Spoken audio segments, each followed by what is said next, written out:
Hello, this is Jeff calling in. Um, so I'm very happy to be here. It's good to see everyone. It is good to see some new quarantine beards, such as Richie and Tom and other DTO members near and far.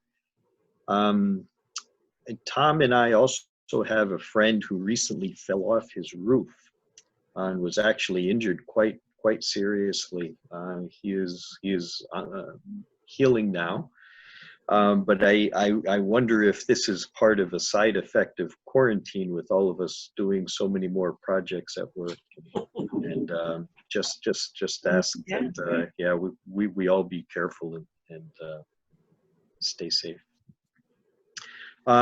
So I'm just want to talk a little about my practice and um, how I've been working to kind of get a more regular practice. 2 years ago, a little over 2 years ago, in our April retreat, I talked with Ty and said I go to retreats and I'm energized and I start my practice and then it kind of fades. And I kept mentioning about trying to do something every day and during the week, and Ty said, well, what about the weekend?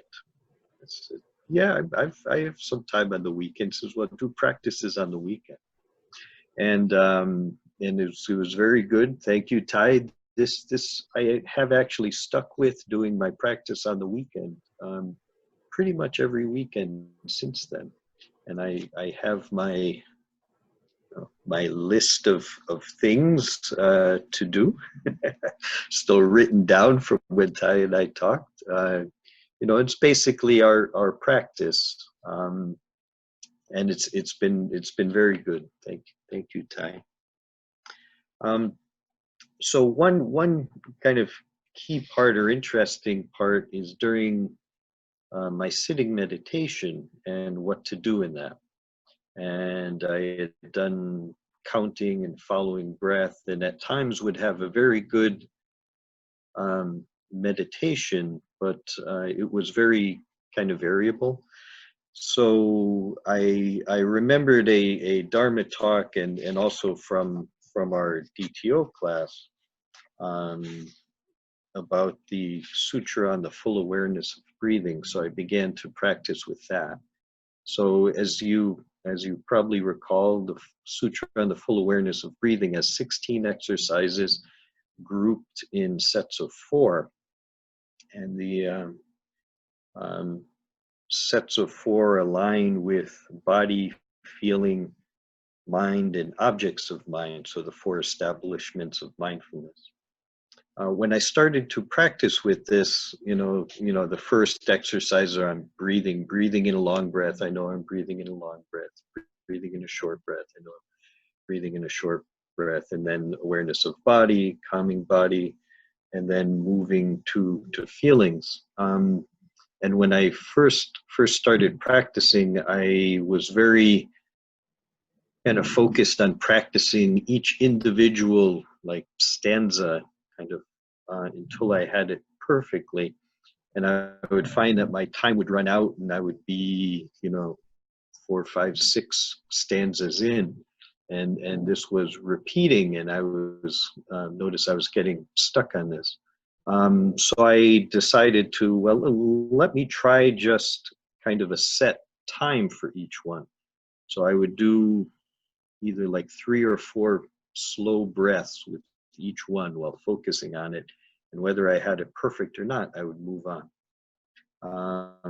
And I found this much more beneficial, and I could get through all 16 exercises. Granted, especially some of the kind of more advanced thinking ones further on, I might not have perfectly, but some I would still get much from, particularly aware of my mental formations and then calming mental formations, that by the time you get to those, been meditating for a little while and already have some stability in the moment, and other things could come up that I could deal with, such as you know, things with family or work or out in society.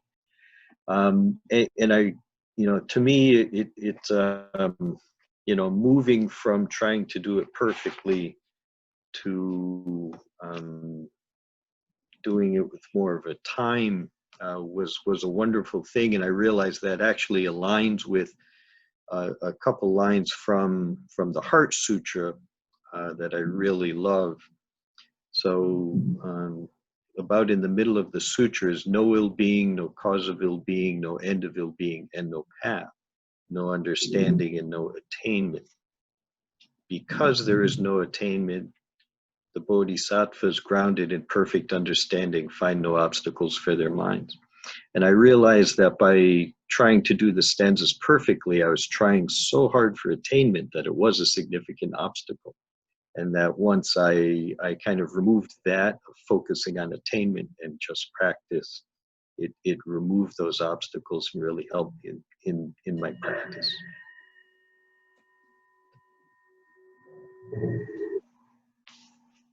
Thank you, Jeff. Any comments for Jeff? Any feedback?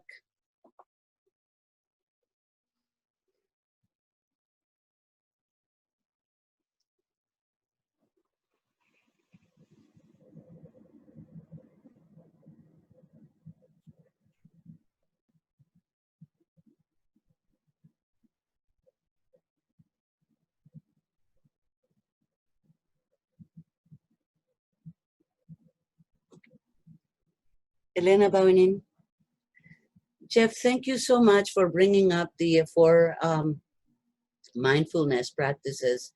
It's really, really inspiring because, you know, I teach and I practice mindfulness, and it's true what you say. I have experience at that times when even after long time being practicing and teaching and guiding this meditation, you still get caught up in achieving, in attaining. And it's, I guess that's what the mind does. That's what happens when we are engaging so many things that we need to engage in our everyday lives. So we want to attain, we want to be sure that we're doing the right thing.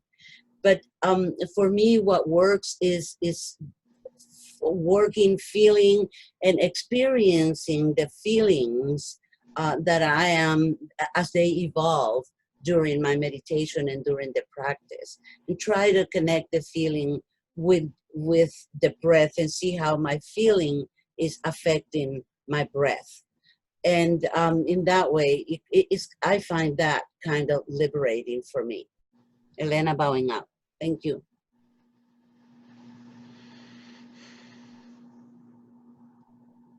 This is Dave. I just wanted to mention that where you're talking about attainment, it reminds me of some of the teachings on aimlessness, where it's suggested that we not put anything out before us to chase after. And I love, Jeff, that you brought it back to those lines in the Heart Sutra as well. And it reminds me of just coming back to just this moment, just being in this moment as it is, and not setting a goal out in front of us for what that moment should look like, you know, should, quote unquote, because that's our idea of how things should be, separates us and pulls us away from the actuality of what this moment is. And it can be such a challenging practice to come back to just what this moment is, and not getting caught up in trying to make the moment look different, make the moment look according to how we think it should look. And then we're just chasing around in our own, or I mean, and this is something I've witnessed in myself, chasing around in our own minds, ideas of what things should look like. And that separates us from just being. So I very much appreciate you sharing that with us. Thank you. Thank you, Dave. This is Craig bowing in.